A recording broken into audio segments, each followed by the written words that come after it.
The 37th verse of the Tao Te Ching. Quote, "The Tao does nothing, but leaves nothing undone."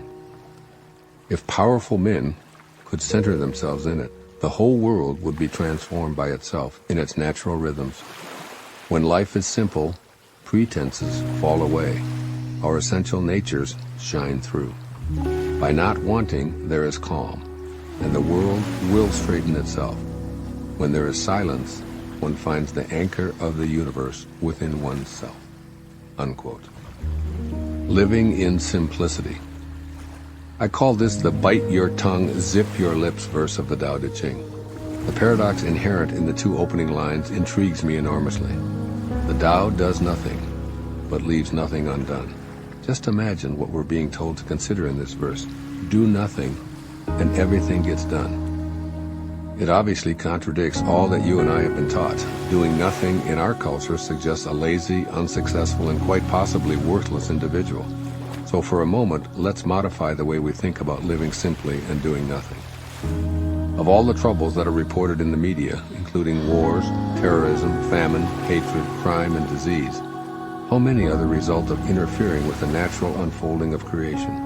How much of the essential nature of ourselves and our planet is able to shine through? What would Earth be like if governments didn't meddle in everyone's lives? What if no one could be perceived as an enemy? Could there be a world where groups of people never got together to control others or to invade or to conquer? How about where oceans, mountains, natural resources, air, plants, and animals were respected and allowed to flourish without any interference? Suppose that such a place of simplicity and lack of interference existed. It would be acting exactly as the Tao does, doing nothing, and yet leaving nothing undone. Now shift out of this highly imaginative scenario and begin to reconsider what's meant in this passage by the concept of powerful individuals transforming the world. When they're interfering with natural rhythms, they ultimately create difficulties that are inconsistent with the Tao. Try to visualize great leaders who are instead centered in the Tao. They bite their tongues and zip their lips rather than act in a hostile way, and they refuse to participate in activities that cause harm to anything on the planet. Yes, this may be a fantasy, but it's not an impossibility when you think like a sage and are centered in the Tao. The 37th verse of the Tao Te Ching can also help you change the way you look at yourself. Let's say that you're accustomed to equating the idea of success with a take-charge kind of person. You believe that this individual allocates responsibilities to others because he or she is a leader who's willing and able to tell others what to do and how to do it. Well, this view is completely out of harmony with the Tao, which does nothing and leaves nothing undone. As you alter the way you look at your own power and success, you'll begin to replace strong desires with calm contentment. When you start to allow your true nature, which is the anchor of the universe, to shine through, you'll recognize that the way you look at things has absolutely changed. I've used this simplicity lesson in dealing with all of my children. When I step in and tell them how, I create resistance. But when I bite my tongue, zip my lips, and retreat into silence, they not only figure it out most of the times for themselves, but a calm energy replaces their frustration. I've learned that my kids know how to be. They too have the anchor of the universe within them. They too are centered in the do-nothing, get-everything-done Tao. They too have an essential nature that they're listening to. As I've gotten more adept at trusting this, not only for my children, but for everyone I encounter, I'm more peaceful, and guess what? More, not less, seems to get accomplished, on time and without problems that used to surface because of my interference. Change the way you think about the entire idea of success and power, for this isn't the result of obsessive accomplishment and continually following directions. Start living in a world that you know works far better with less meddling. You understand that not everyone will stop instructing others and just allow the Tao to unfold, but you can be an observer, watching others tap into their power by centering themselves. Here's what Lao Tzu suggests for making this verse become your daily reality. First, cultivate your unique natural self.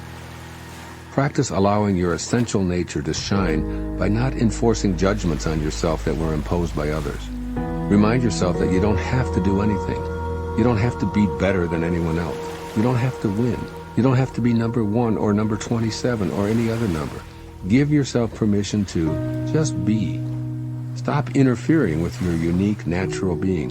Lighten the burden you carry to be productive, wealthy, and successful in the eyes of others, and replace it with an inner assertion that allows you to access the Tao.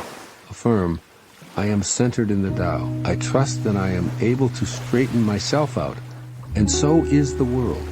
I retreat into silence, knowing that all is well.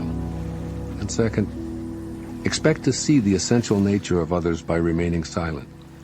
Deliberately bite your tongue and zip your lips at the precise moment that you're tempted to get involved in the lives of those around you. Become aware of your inclination to tell others, particularly your family members, how they should be conducting their lives.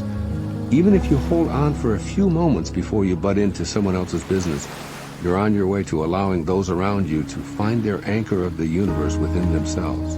This new discipline of resisting your habit to get involved by pausing before interfering will enable you to see how capable everyone truly is when they're in the energy field of someone who allows rather than dictates. Do the Tao now. Print or copy the first 2 lines of this 37th verse. The Tao does nothing but leaves nothing undone. Read the words repeatedly until you've committed them to memory. Then go for a 30-minute walk and take note of their truth. The air, the sky, the clouds, the grass, the winds, the flowers, the bees, nothing natural that you see is undone, but nothing is taking place to work it all out. It's all accomplished by the truth of these words. I'm reminded of a 13th century poem by Rumi called Nibble at Me, which applies perfectly to this section of the Tao Te Ching.